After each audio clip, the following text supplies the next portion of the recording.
भक्तों, ओम नमः शिवाय। श्री शिवाय नमस्तुभ्यं। जय श्री महाकाल। जी हाँ भक्तों, क्या आपका भी जो बच्चा है उसका मन है वो पढ़ाई में बिल्कुल भी नहीं लगता। आप लोग बहुत ज़्यादा परेशान रहते हो उसकी पढ़ाई के लिए कि आखिरकार हमारा जो बच्चा है वो पढ़ता क्यों नहीं है। आपके समझ में नहीं आता कि आप उनसे क्या गलती हो गई, आपका बच्चा कर क्या रहा है।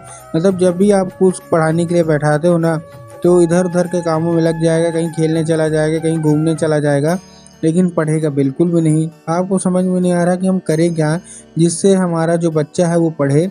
तो आपको टेंशन लेने की कोई ज़रूरत नहीं है। आज जो मैं आपको उपाय बताने वाला हूँ, बस अगर आपने केवल केवल उतना ही कर लिया तो आपका जो बच्चा है वो अवश्य रूप से पढ़ाई की ओर आकर्षित होगा ही होगा। क्या करना है, कैसे करना है, पूरा आपको समझाने वाला हूँ, पूरा अच्छे से बताने वाला हूँ। तो बस उपाय ध्यान से सुन के अच्छे से करिएगा ज़रूर। अगर आपने आज का ये उपाय ध्यान से सुन के अच्छे से कर लिया तो अवश्य रूप से जो मनोकामना है ना वो पूरी होगी होगी।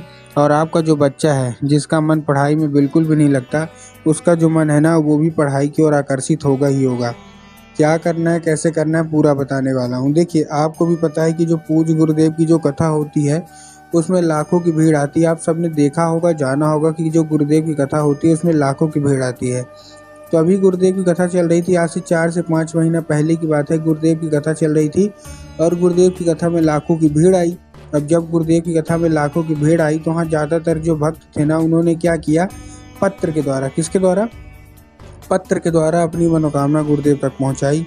अब जब गुरुदेव के पास पत्र पहुंचा और गुरुदेव ने पत्र पढ़ा तो वहाँ गुरुदेव ने देखा कि ज़्यादातर जो भक्त है ना उनकी केवल और केवल एक ही दो मनोकामना है। क्या मनोकामना है, जो मतलब जो माँ बाप है ना उनको यही एक ही मनोकामना है कि गुरुदेव हमारा जो बच्चा है उसका जो मन है वो पढ़ाई में बिल्कुल भी नहीं लगता। हम जब भी उसको पढ़ाने के लिए बैठाते हैं तो कहीं वो खेलने चला जाएगा, कहीं वो घूमने चला जाएगा, कहीं कुछ करने लगेगा, लेकिन पढ़ेगा बिल्कुल भी नहीं। कृपया करके कोई उपाय बता दें ताकि जो हमारा बच्चा है उसका जो मन है वो पढ़ाई की ओर लगे। हम लोग बहुत ज़्यादा परेशान हैं। जब गुरुदेव ने ये देखा तब गुरुदेव ने 2 से 3 उपाय बताए और कहा केवल और केवल ये उपाय कर लेना, अवश्य रूप से तुम्हारी जो कोई भी इच्छा है, जो कोई भी मनोकामना है, सारी की सारी जो मनोकामना है ना वो पूरी होगी ही होगी। अब जब गुरुदेव ने उपाय बताया तो लोगों ने जा जाके इस उपाय को घर में करना शुरू कर दिया। अब जैसे ही लोगों ने जा जाके इस उपाय को घर में करना शुरू कर दिया, वही लोग गुरुदेव की कथा में मात्र 1 से 1.5 महीने के बाद वापस आए। अब जब वही लोग गुरुदेव की कथा में वापस आए तो उन्होंने क्या किया, फिर से एक बार गुरुदेव को पत्र लिखा।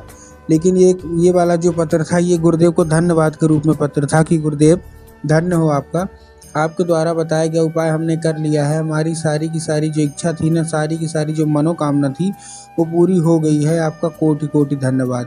तो देखिए, जो लोग भी मेरी आवाज़ सुन रहे हैं ना, अगर आपको भी जानना है कि आखिर ऐसा कौन सा उपाय है जिसको करने मात्र से लोगों की सारी इच्छा मनोकामना सब पूरी हो जाती है, तो चलिए हम बताते हैं आपको आज की इस वीडियो के माध्यम से कि आपको करना क्या है।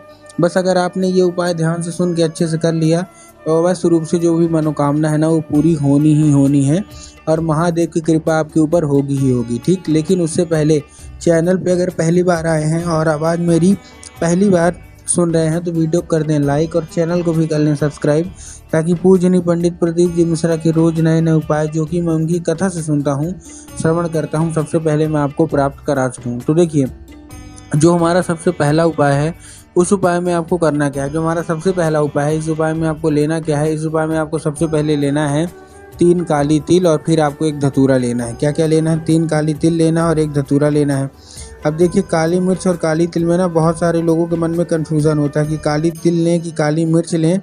तब गुरुदेव ने साफ साफ बताया कि आपको क्या लेना है, आपको लेना है काली तिल। ठीक, ले लिए काली तिल। काली तिल लेने के साथ साथ आपको एक धतूरा चाहिए। ठीक, और ये अपने बच्चे के हाथ में देखिए, उसको भेजिए कहाँ, सीधा सीधा शिव मंदिर। अब जैसे ही आपका बच्चा शिव मंदिर पहुँचेगा उसको क्या बोलना है, दक्षिण दिशा में खड़ा हो जाए और अपना जो चेहरा है वो उत्तर की ओर कर ले। अब देखिए, दक्षिण और उत्तर में भी बहुत सारे लोग कंफ्यूज होते हैं कि दक्षिण क्या है, उत्तर क्या है, हमको थोड़ा साफ साफ बताओ। तब गुरुदेव ने बताया कि आप जिस भी शिव मंदिर जा रहे हैं उस शिव मंदिर का जिधर साइड जलाधारी होगा आपको अपना चेहरा उधर साइड करके खड़े हो जाना है। ठीक, खड़े हो गए।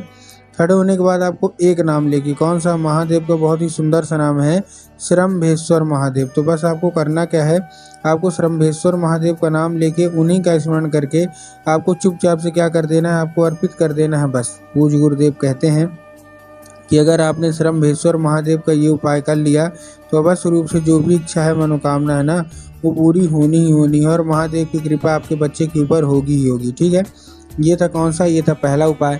अब हम चलते हैं अपने दूसरे उपाय की ओर। अब देखिए जो हमारा दूसरा उपाय है उसमें आपको करना क्या है। इस उपाय में आपको एक लाल फूल लेना है और अपने बच्चे के हाथ में उसको नहीं देना है, ये आपको खुद करना है। ठीक है, मतलब जो भी माता पिता है ना वो उसको करना है।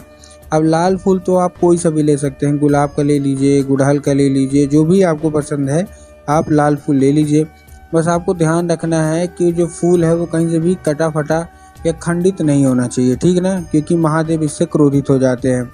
सबसे अच्छी बात इस उपाय की है कि इस उपाय को आप अपने घर में कर सकते हैं, मतलब आपको कहीं और जाने की ज़रूरत नहीं है, केवल और केवल इसको आप अपने घर में कर लीजिए। लेकिन घर में करेंगे कैसे?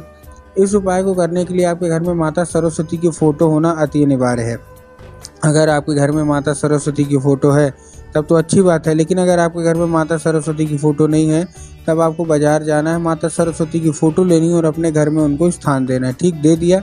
स्थान देने के बाद आपको करना क्या है, वो लाल फूल जो आपने लाया है वो आपको माता सरस्वती को अर्पित करना है शाम के वक्त। जब भी आपके घर में पूजा पाठ होती है ना शाम की, तो आपको वो लाल फूल किसको अर्पित करना है, माता सरस्वती को अर्पित करना है और माता से उसको औषधि के रूप में मांगना है कि माता कृपया करके हमको इसको औषधि के रूप में प्रदान करिए। हमारा जो बच्चा है वो बिल्कुल भी पढ़ाई की ओर आकर्षित नहीं है, हमने क्या कुछ नहीं किया, बहुत अच्छी स्कूल में, मतलब सब चीज़ आप बता दीजिए कि स्कूल कोचिंग जो भी आप खर्चा कर रहे हैं सब अर्पित कर दीजिए और माता से उसको औषधि के रूप में मांगिए। ठीक, और अपने काम धाम में लग जाइए। उसी रात जब आपका बच्चा खाना पीना खा के सो जाए तो आपको वो लाल फूल उठाना है और अपने बच्चे के माथे पे 2 से 3 बार आपको फेर देना है। पूज्य गुरुदेव कहते हैं कि उस फूल के जरिए स्वयं माता जो होती हैं हमारी सरस्वती उसके दिमाग में प्रवेश कर जाएंगी और उसका जितना भी दिमाग इधर उधर के कामों में लगता है वहाँ से ना लग के केवल और केवल उसका जो दिमाग है ना वो पढ़ाई की ओर लगेगा। ठीक, ये था हमारा कौन सा, ये था हमारा दूसरा उपाय। अब हम चलते हैं अपने तीसरे और आखिरी उपाय की ओर। अब देखिए जो हमारा तीसरा और आखिरी उपाय है,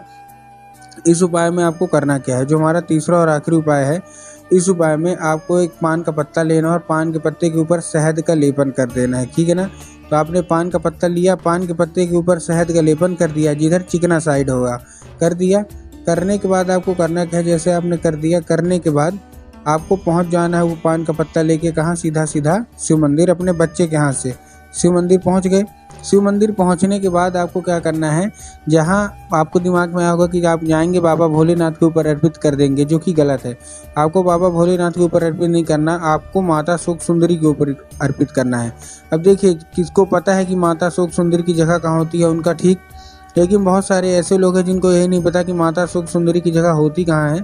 तब गुरुदेव ने बताया कि जो जलाधारी है, जलाधारी के बिल्कुल बीचों बीच उनकी जगह होती है, तो बस आपको वहाँ अर्पित करवा देना है। 1 से 1.5 महीना रुक जाइए, आप खुद देखेंगे कैसे चमत्कार होता है।